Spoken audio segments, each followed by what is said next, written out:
Bismillahirrahmanirrahim. Alhamdulillahirabbil alamin.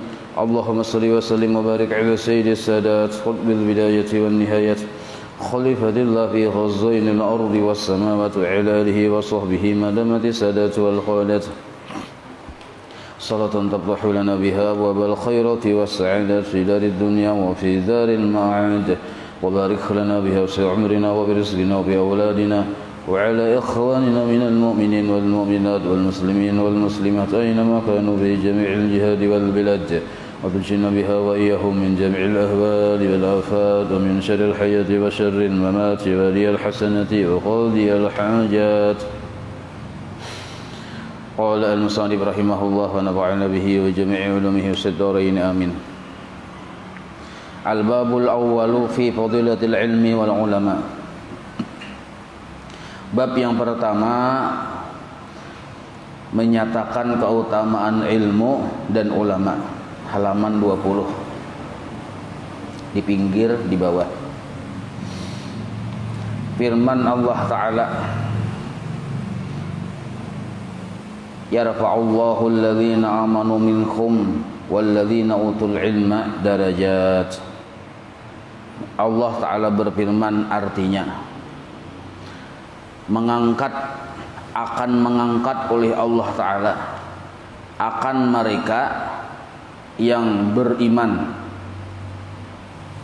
Jadi beriman ini syaratnya wajib dulu belajar sifat 20, maka disebut beriman narnya, bujur imannya.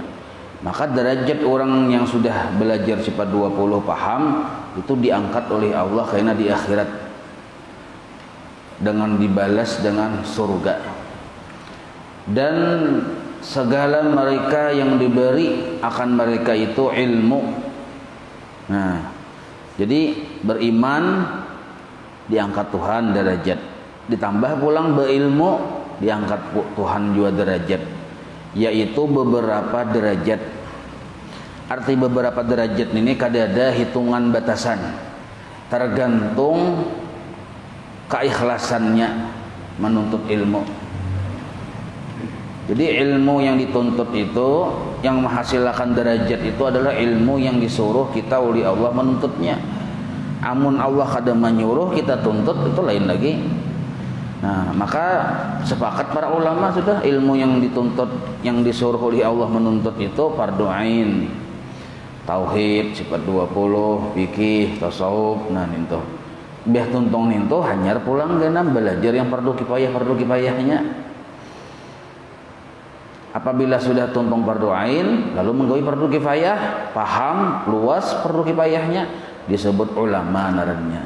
Nah ninto itu mahajatakan waktu yang lama, yang kada yang sebentar tuh, lama waktunya. Tulus zaman, ada kawa yang seminggu pesantren kilat. Kalau pahala aja kada lancar seminggu nih tuh, ini bulu kepala ngaluh aja. Nah, jadi beberapa derajat, kena derajat itu nampak benar kena di akhirat lah. Walaupun di dunia itu bisa nampak bisa kada, tergantung. Jadi di dunia ini bisa Tuhan menghendaki orang alim itu masyhur, bisa juga mastur. Masing-masing tuh berisi tugas yang kada sama. Kata Ibnu Abbas radhiyallahu anhuma, Ibnu Abbas radhiyallahu anhuma, naran sidin Abdullah Abbasidin Abbas. Nah, Abbas ini paman Nabi. Jadi ujar Abdullah bin Abbas, sapapun Nabi ini mengomentari firman Allah yang Allah mengangkat beberapa derajat itu, nah sidin berikan tafsir. Nah, Ibnu Abbas ini ulama tafsir pertama yang pernah ada yang dianggap termasuk bapak ilmu tafsir, Ibnu Abbas ini. Nah, sidin mentafsirkan yarfa'ullahu alladzina itu, yang Allah mengangkat ulama, mengangkat orang beriman beberapa derajat, ujar sidin. Kenapa? Bagi mereka itu beberapa derajat yang lebih, arti lebih ini tak banyak, melebihi daripada orang mukminin dengan 700 derajat. Nah, dipadahkan. Jadi yang maksud beberapa derajatnya itu, nah itu 700 derajat ya sidin. Barang yang antara derajat itu perjalanan 500 tahun. Nah, jadi antara satu derajat dengan derajat yang kasabutingnya, perjalanan mun hendak diperjalani itu mendatanginya itu 500 tahun. Jadi 500 tahun kali 700. Hitungi aja pian berapa nih itu tingginya. Derajatnya artinya kemuliaannya itu nah. Artinya tinggi benar, mulia benar. Seperti barang yang satu derajat kepada satunya, yaitu antara langit dan bumi. Nah, jaraknya itu nah. Ada juga memadahkan antara langit dan bumi satu derajat itu jaraknya. Antara derajat yang satu dengan derajat yang sebutingnya, jaraknya antara langit dan bumi. Ada juga yang itu memadahkan. Kali 700, banyak bener lah. Tinggi bener tuh derajatnya. Berarti orang yang alim beramal itu pahalanya berlipat-lipat ganda daripada orang yang kada alim beramal. Dan lagi daripada Ibnu Abbas radhiyallahu anhuma, ujar Sidin, bahwasanya Allah Ta'ala bermegah-megah. Arti bermegah-megah itu membanggakan. Bangga benar Allah Ta'ala, kita pemahaman bermegah-megah lah, akan malaikat. Jadi Allah Ta'ala membangga-banggakan kepada malaikat. Siapa yang dibangga-banggakan? Dengan dakwahnya para ulama. Jadi para ulama ini di muka bumi berdakwah. Makanya guru kita, guru Sokompol atau Sidin berdakwah. Ya kalau maka guru Sokompol itu dibangga-banggakan Allah Ta'ala di atas langit. Cakai bahasa kitanya nih, Tuhan tuh berkisah-kisah tuh nah, bapandir lawan malaikat nih. Nah, ujar Allah Ta'ala tuh nah, hambaku tuh nah luar biasa. Jadi dikisah-kisahkan Allah Ta'ala kepada bubuhan penghuni langit. Akhirnya sumia nabiyan. Lalu si ulama ini di langit itu narennya bukan lagi ulama, tapi dinamakan seorang nabi.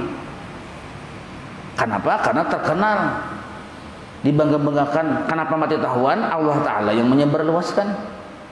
Jadi banyak hamba Allah itu terkenal di langit walaupun di bumi kada terkenal. Banyak mereka itu. Nah, di antaranya orang yang terkenal di langit itu adalah ulama. Maka ulama ini di langit gelarnya nabi. Kenapa di langit saja kada di bumi? Kada boleh di bumi ada nabi. Sebab di bumi mau ada nabi pulang kada kau lagi, karena penutup nabi adalah Nabi Muhammad. Nah, sedangkan di langit pang sumia nabiyan. Artinya fadilatnya itu nah, nangkaya pahala seorang nabi. Ulama nih nangkaya pahala seorang nabi. Nah, maka kita mendengar kehebatan ulama, fadilat ulama. Nah, bagus bener kita tuh berniat. Mudah-mudahan anakku, mengkada anakku, cucuku, mengkada cucuku, anak cucuku, anak oleh anak-anak cucuku. Nah, itu ada dijadikan Allah ulama. Nah, kayak itu kita berniat di dalam hati. Misalnya kita waktu ziarah kemana, misalnya berniat dalam hati. Waktu kita misalnya dalam keadaan imbah sembahyang 5 waktu misalnya, atau imbah apabila aja di waktu-waktu yang mustajab, atau di waktu-waktu di sujud terakhir, atau di tempat-tempat mustajab berdoa. Karena penting benar nih, karena ulama itu diberikan mandat untuk memberi syafaat, diberikan kekuasaan oleh Allah karena di akhirat memberi syafaat kepada jiran-jirannya, kepada tetangga-tetangganya, kepada keluarganya, kepada orang yang dikenalnya, dan kepada orang yang pernah ahsana ilaihi, yang berbuat baik lawannya. Nah, itu karena para ulama ini memberi syafaat, dikuasakan oleh Allah Ta'ala bisa memberi syafaat. Sebaliknya luhumul ulama samun qatil. Luhumul ulama samun qatil. Nah, dagingnya para ulama itu racun yang membunuh. Artinya mangatulahani. Nah, jadi hati-hati juga kita non ulama nih, kada kuat sembarang. Termasuk bagian dari ulama adalah kitab-kitab karangan ulama. Nah, kayak kitab ini nah karangan ulama, kada kawa kita membarang-barangakan, maandak nih sembarang misalnya, sebab itu mangatulahani. Nah, itu bahasa Banjar, Bang. Ujar orang sananya kualat. Sebab daging mereka itu ibaratnya diganggu, mereka tuh memaafkan, tapi Allah yang sarik. Nah, itu. Nah, kayak pian aja Nabi, si bini sayang bener pian non bini, ada mengganggu kayak pian. Ya kalau ya pian nih aku santit sakune ya pian. Nah, kenapa mengganggu bini pian? Sama kayak beban ulama para beban wali Allah Ta'ala tuh kayak itu. Mereka itu sebelum orang berbuat jahat inya sudah memintakan maaf, sudah mengampuni, sudah, padahal orang tuh belum berbuat jahat lagi sudah mengampuni, sudahnya kadang mempermasalahkan. Ada orang wali itu mempermasalahkan apapun yang terjadi terhadap dirinya tuh ada. Cuma Allah Ta'ala yang mengambil perhitungan. Nah nih itu masalahnya. Sebab orang-orang wali ini la haula wala quwata. Nah kayak anak-anak macan la haula wala quwata. Kadang kalau diganggu, mamanya yang sarik. Si mama si macan yang sarik. Nah itu. Jadi kebalikannya lah. Ada orang bahari kan nang kayak kuitan Imam Ghazali itu. Kada ulama kada biasa-biasa aja sih din. Kuitannya Imam Ghazali. Habib kada juga. Tapi karena lawan ulama ini luar biasa mengabdi, akhirnya dijadikan anak sidin seorang ulama besar. Seorang ulama bukan hanya besar tapi legenda sepanjang zaman ila yaumil qiyamah. Imam Ghazali. Nah, salah satu umat Rasulullah yang diposisikan seperti keambia Bani Israel, seperti nabinya Bani Israel. Nah, ujar Nabi. Jadi kisahnya kan Nabi ini berbanding pandir dengan Nabi Musa. Ya kalau ujar Nabi kita Muhammad nih ulama ulun kealimannya bisa melebihi bubuhan para nabi yang dahulu itu. Ujar Nabi Musa, maileh ya. Kayak apa garang orangnya? Artinya umat Nabi Muhammad nih kehebatannya bisa melebihi nabi-nabi Bani Israel. Nah, imbahnya itu lihati tuh contohnya Imam Ghazali. Nah, kisahnya panjang lah, kita kada baca kitab pulang ini ya kalau. Nah, kita liung aja kayak bahasan itu. Cuma secara kawal disimpulkan ulamanya Nabi kita Muhammad ini, ulama umat Nabi Muhammad ini ini lebih hebat, atau maksud lebih hebat di sini keutamaannya tuh kealimannya kada kalah dengan bubuhan Nabi Bani Israel. Nah, itu. Lalu diambil Nabi sampel satu contoh ya Imam Ghazali. Contohnya tuh. Nah, Imam Ghazali ini anak siapa? Bukan anak seorang ulama. Anak orang biasa aja. Kada yang model kayak ulama gonal atau kada juga. Biasa aja, cuma nah soleh orangnya. Dan ketujuh membantu, ketujuh berbakti, ketujuh bakawan dengan orang-orang soleh, dengan para ulama. Akhirnya anak pun dijadikan seorang ulama. Nah jadi kita ini mengkada anak cucu barang ya kalau. Nah, ila yaumil qiyamah salahnya kada ada sengikung ya.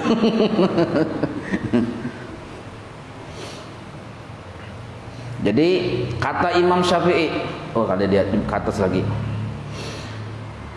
Jadi Allah Ta'ala, ujar Ibnu Abbas nih, bahwasanya Allah Ta'ala bermegah-megah akan malaikat dengan dakwah para ulama, seperti bermegah-megahnya ia dengan darah orang yang mati syahid. Nah, jadi orang yang mati syahid itu pun darahnya itu dibangga-banggakan juga oleh Allah Ta'ala, artinya masuk surga.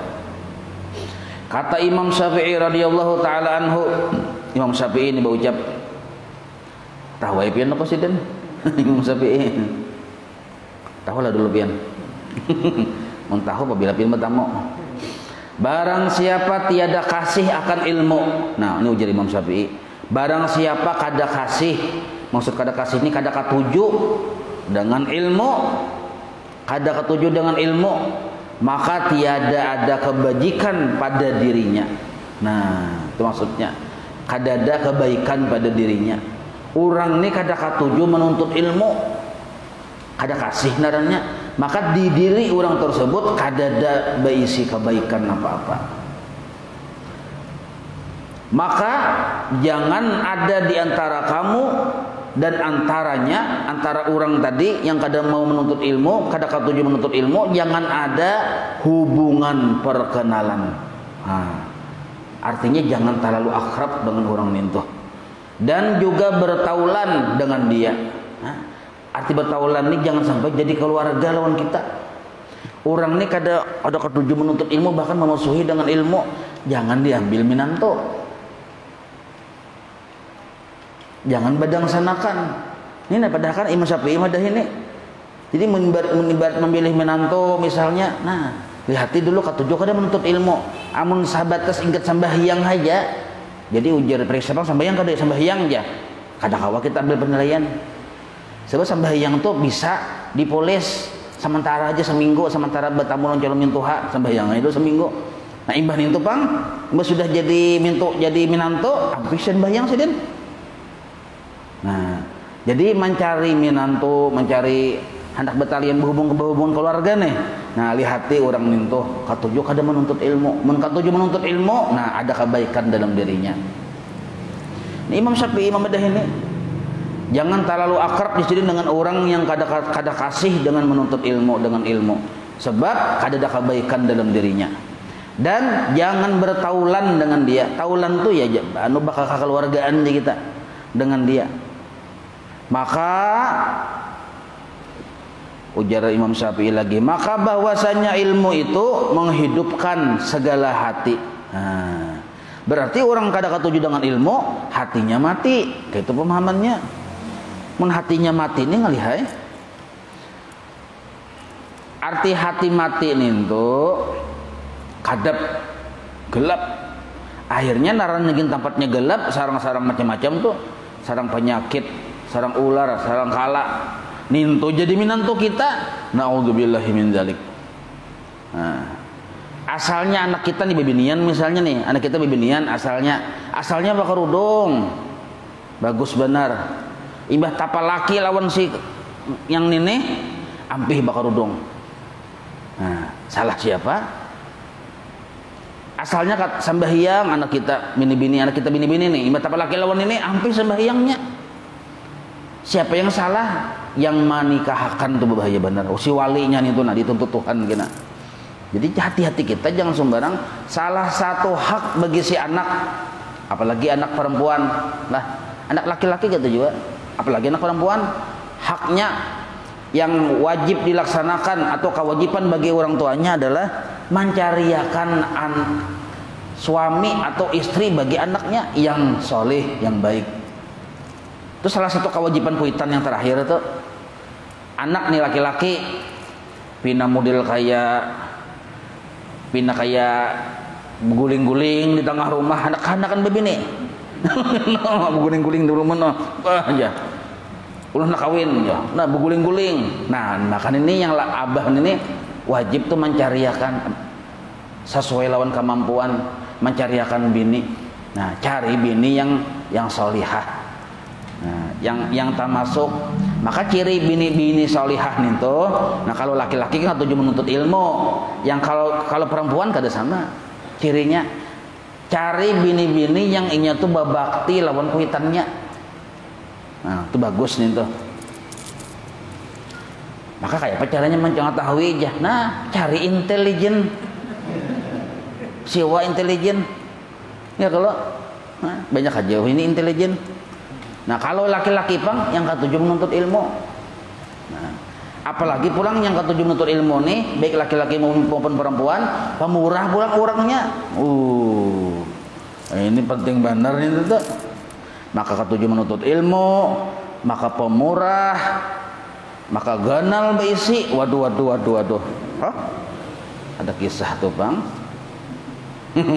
Aku tuh jamang bani. Nah.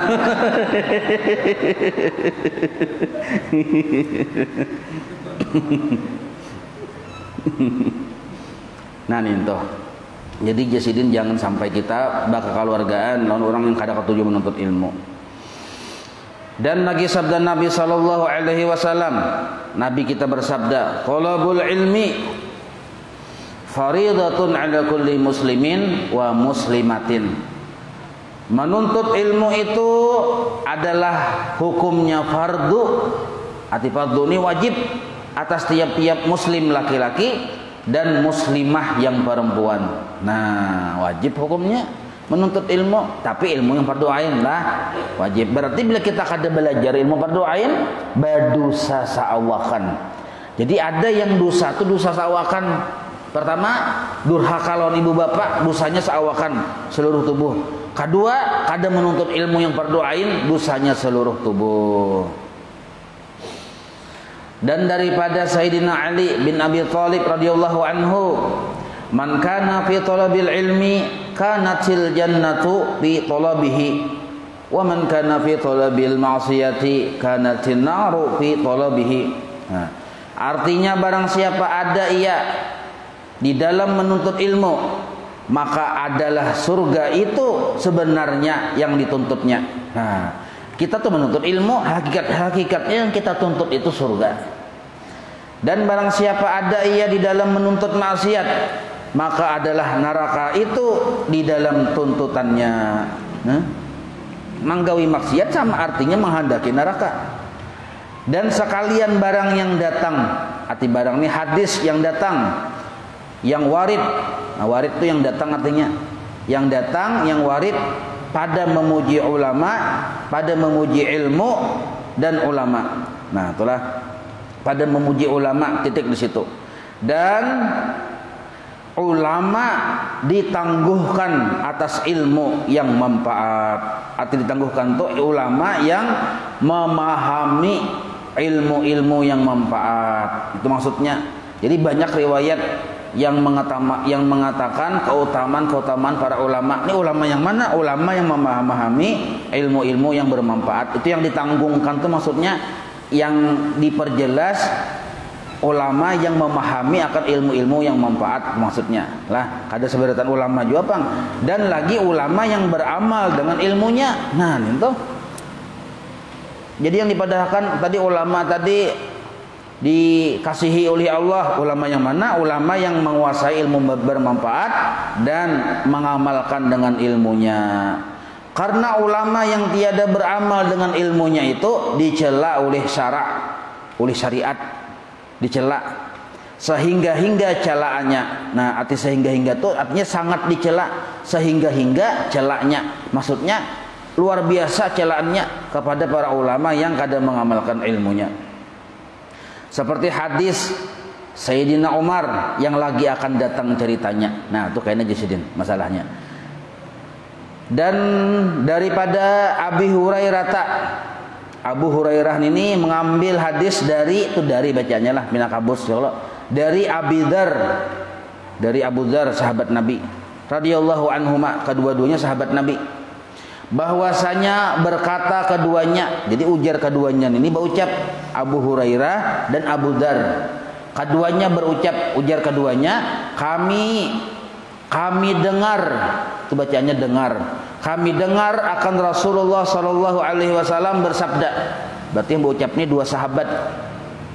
Kami mendengar Rasulullah bersabda, apabila, ujar Nabi lah, apabila datang akan orang yang menuntut ilmu itu oleh mati. Nah, maksudnya orang yang menuntut ilmu lalu meninggal dunia dalam keadaan menuntut ilmu. Apabila datang akan orang yang menuntut ilmu itu oleh mati, dan padahal ia atas ini halnya dalam keadaan menuntut ilmu, maka yaitu mati syahid. Nah, ini isyarat Nabi. Karena umatku je Nabi banyak yang mati syahid di atas tilam. Nah, rajin menuntut ilmu, garing mati syahid. Sebab kenapa? Seandainya inya kada garing hadir di majelis.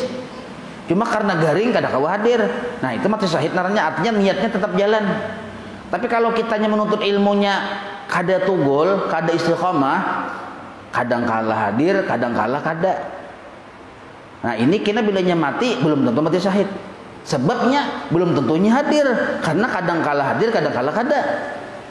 Kalau kita sudah nyata hadirnya lalu garing, seandainya kada garing hadir, lalu seandainya kada garing nih hadir, ternyata garing itu membawa kepada kematian, mati syahid tuh.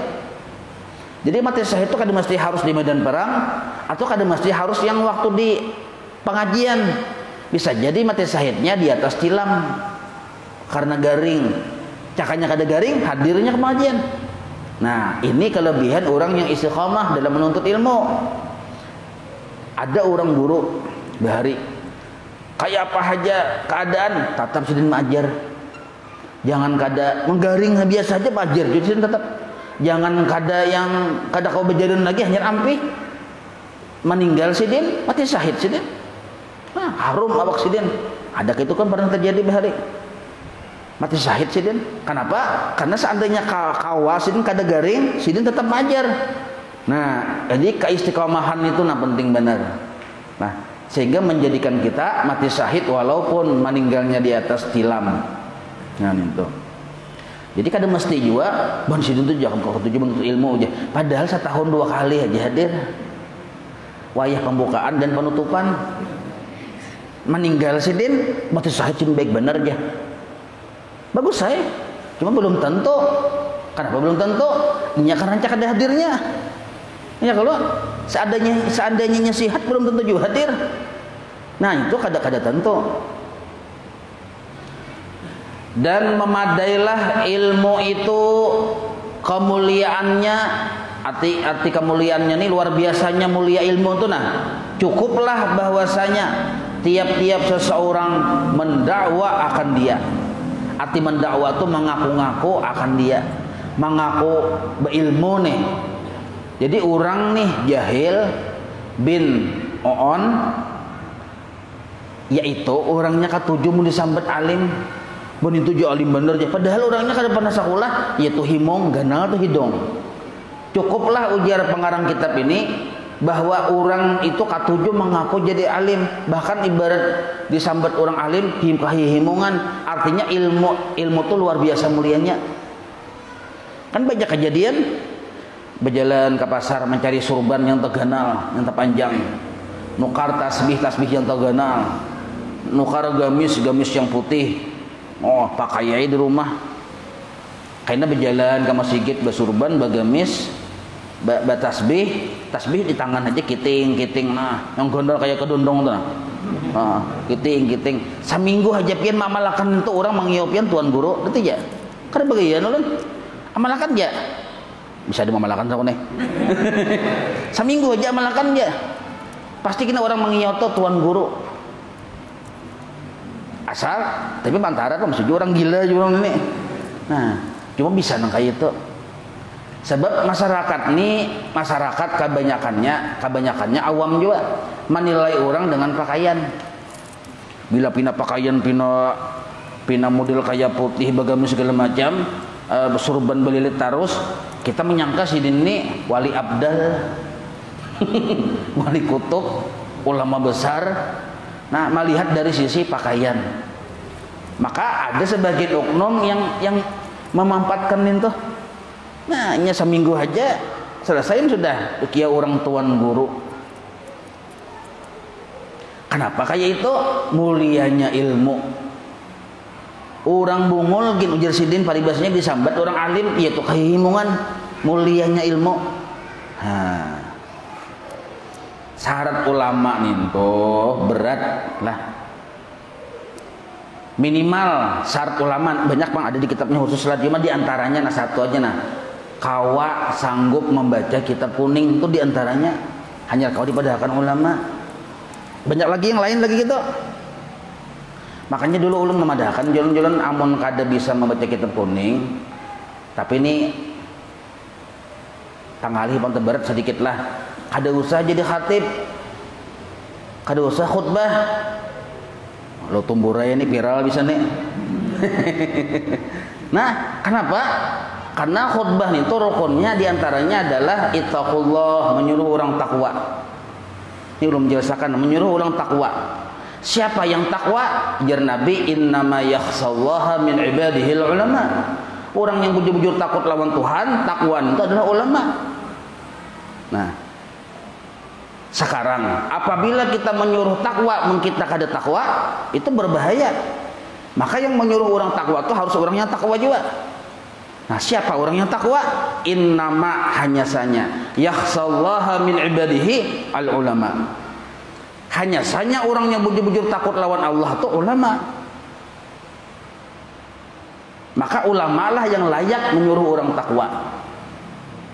Nah, sekarang siapa ulama? Banyak syaratnya, diantaranya menguasai kitab kuning. Kenapa? Karena kitab kuning bahasa Arab, bahasa Al-Quran.